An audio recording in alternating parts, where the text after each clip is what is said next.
এই দোয়া যেদিন আমি পড়েছি কোরআনে, ওই দিন থেকে আজও পর্যন্ত আমার মনে হয় না আমার জীবনে 2 মিনিটের কোন দোয়াও যদি হয়, 1 মিনিটের দোয়াও যদি হয়, মুহূর্তের দোয়াও যদি হয়, আমি এই দোয়াটা কখনো মিস করি বলে, জ্ঞাতসারে মিস করি বলে আমার মনে পড়ে না।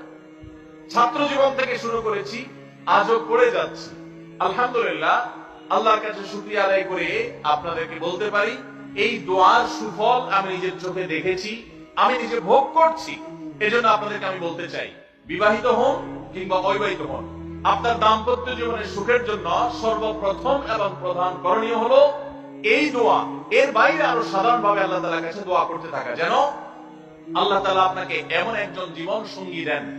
মা বোনরা দোয়া করবেন জীবন সঙ্গী, আপনারা দোয়া করবেন এমন যেন জীবন সঙ্গিনী দেন, যে জীবন সঙ্গী আপনার চোখ জুড়ানোর মতো হবে। দেখুন, আল্লাহর ভাষা এমন যে এই ভাষা তো অলৌকিক, এটা কোনো মানুষের ভাষা নয়।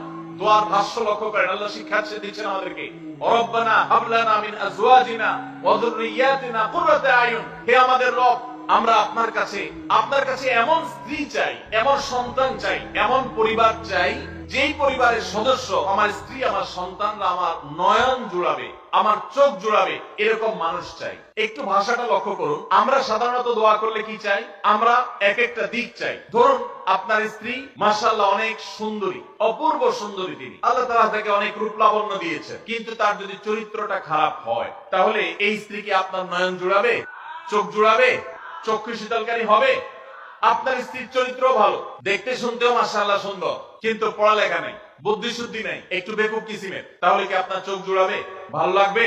আপনার স্ত্রী শিক্ষা দীক্ষাও আছে, জ্ঞান গরিমায় মাশাআল্লাহ তিনি ভালো, রিচ, সমৃদ্ধ, আবার চেহারা সুন্দর, আবার তার মধ্যে তার চরিত্রের সমস্যা নেই, কিন্তু সমস্যা কি? সমস্যা ধরুন তার ভিতরে এমন রোগ আছে, শারীরিক রোগ, যেই রোগের কারণে আপনার জন্য সেটা বড় কঠিন পরিস্থিতির মুখোমুখি হতে হয়। ধরেন দুরারোগ্য কোন ব্যাধি আছে, মরণ ব্যাধি আছে, এমন কোন রোগ আছে যেটার কারণে আপনাকেও সাফার করতে হয়, তাহলে এই স্ত্রী কি আপনার চোখ জুড়াবে? ঠিক একই কথা স্বামীর ক্ষেত্রে প্রযোজ্য, সন্তানের ক্ষেত্রে প্রযোজ্য। আল্লাহ তাআলা এমন একটা শব্দ শিক্ষা দিয়েছেন, দেখুন, আল্লাহর কাছে চাইতেও জানতে হয়। উল্টাপাল্টা দোয়া করলে দোয়া পূরণ হয়ে যাবে, কবুল হয়ে যাবে, কিন্তু আপনার কাজ হবে না। অনেক যুবক আছে আল্লাহর কাছে দোয়া করে, আল্লাহ বেশি না, 1,05,000 টাকা চাই। কত? 1,05,000। অনেক যুবক লিখে দেয় আমাদেরকে, হুজুর দোয়া করবেন বেশি না, আমি আল্লাহর কাছে 1,05,000 টাকা চাই। আল্লাহর টার্গেট দিয়ে দিছে, কত লাগবে? 5 লাখ। কেন? একটা বাইক কিনবে, যুবক মানুষ, রাস্তাঘাটে বাইক ছাড়া চললে ভালো লাগে না, আর একটা ভালো সেট কিনবে, না হলে ফেসবুক স্ট্যাটাস ভালো করে দেওয়া যায় না, ছবি তুলে দেওয়া যায় না, সাইবুল ভাই ছবি তুলে দিতে বলছেন না, মাহফিলের ছবি তোলা যায় না, আর কিছু টাকা দিয়ে ছোটখাটো একটা দোকান কিছু একটা করবে, বিয়ে শাদীর ব্যবস্থা করবে, বাস, বেশি কিছু চাই না। তো আল্লাহ তাআলা 5 লাখ টাকা ধরেন আপনাকে দিয়ে দিল, সাথে একটা রোগও দিয়ে দিল, ওই রোগে খরচ হবে 6 লাখ, তাহলে আপনার এই 5 লাখের কোনো মানে আছে?